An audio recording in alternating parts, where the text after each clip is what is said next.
तुम्हारा मतलब तुम्हारा मुंह तोड़ देंगे यहीं पर। मैं नहीं जाऊंगी, मैं यहीं खड़े बस। सबके सामने होने दो ना। नहीं खड़े नहीं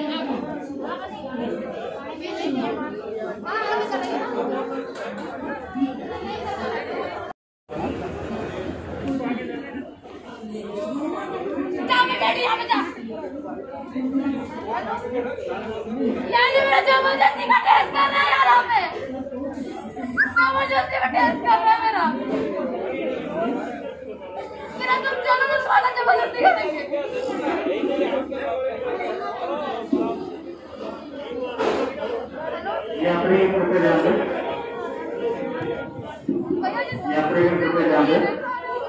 परिसर में किसी प्रकार की भीड़ इकट्ठी न करें, सोशल डिस्टेंसिंग की पालना करें।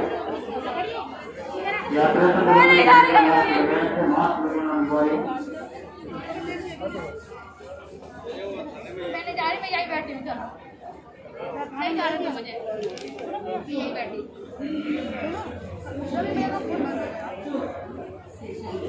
जबरदस्ती करो तुम, यहाँ पे टेस्ट कराओ मतलब कराओ।